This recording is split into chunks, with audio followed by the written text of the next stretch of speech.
हनुमंते नमः। दर्शकगण, मैं आचार्य सत्यानंद আজকে নিয়ে এসেছি আপনাদের কাছে টোটকার একটা অদ্ভুত প্রয়োগ। দর্শকগণ মনে রাখুন, আজকের থেকে কিছুদিন আমি হরোস্কোপ আর গ্রহ নিয়ে আর তার দোষ নিয়ে আলোচনা করব। আপনাদেরকে টোটকা বলবো, হেরেটেঙ্গেজ টোটকা। বলা হচ্ছে বিভিন্ন শাস্ত্রে যে হরোস্কোপটা আছে, একটা মানুষের হরোস্কোপ তার শরীরে নিহিত। দুর্ভাগ্য হরোস্কোপের নয়, দুর্ভাগ্য আমার শরীরের। কষ্ট পাবো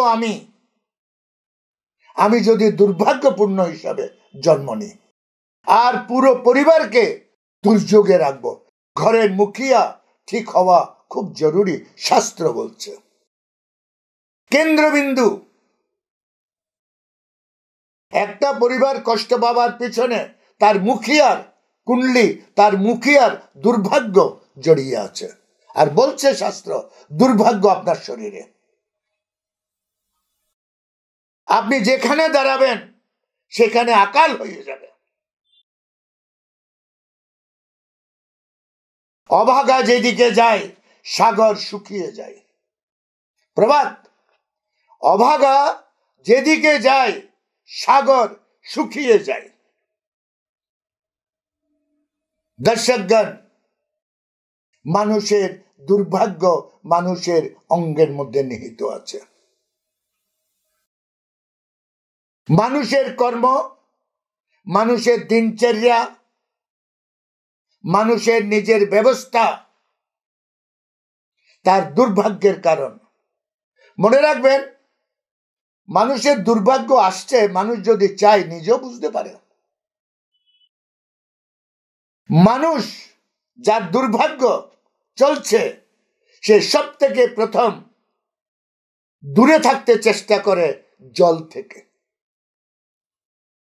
পা ধোয়া, হাত ধোয়া, মুখ ধোয়া, স্নান করা, পরিষ্কার জামা কাপড় পরা, এগুলোকে সে বঞ্চিত করে।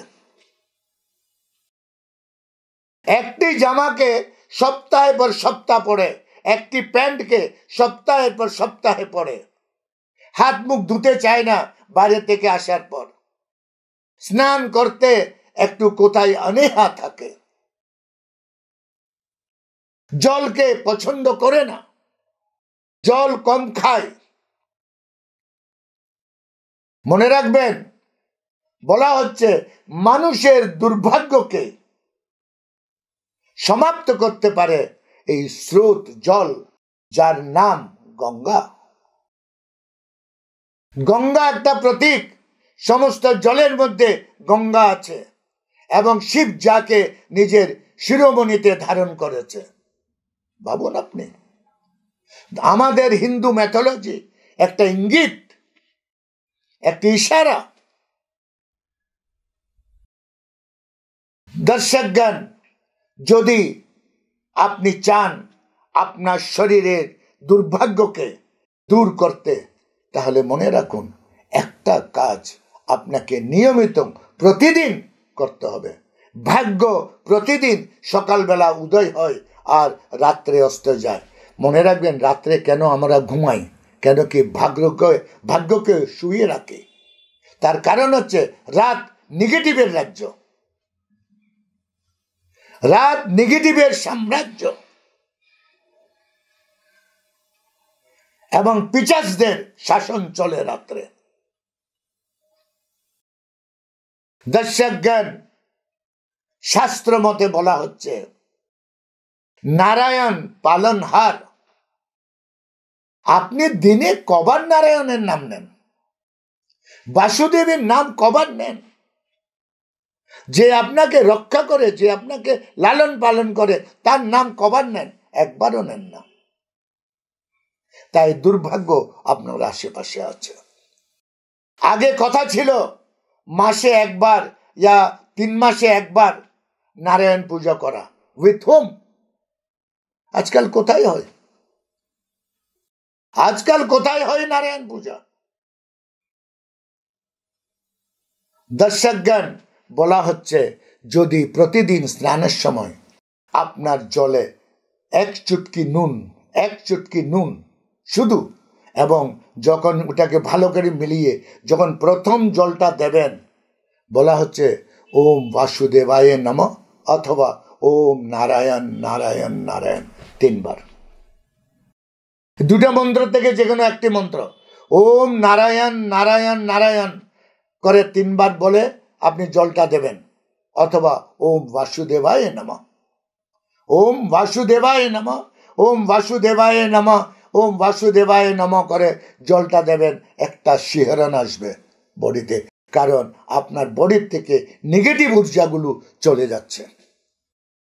স্নান রোজও করলে যদি বাসুদেবের নাম না নেন, মনে রাখবেন আগের কালে বাইরে থেকে আসার পর ওম হরি হরি হরি, হরির নাম নেওয়া হতো। আমি শুদ্ধ হলাম। পুজো টুজোতে দেখবেন যখন ব্রাহ্মণরা বসে হরির নাম করে, প্রথম জল নিজের গায়ে দেয়, প্রথম জল পুজোর আগে নিজের গায়ে দেয়। দর্শকগণ, আজকের এই মন্ত্র, আজকের এই জলের মহত্বটা মনে রাখুন আর প্রয়োগ করুন। নিজের শরীর থেকে দুর্ভাগ্যকে ভাগান। আজকে আমার সময় এখানে শেষ। কাল আমি আবার আসছি আরো একটি এই ধরনের হেরেতাঙ্গের টোটকা নিয়ে। ততক্ষণের জন্য বিদায়। ওম হনুমন্তে নমঃ।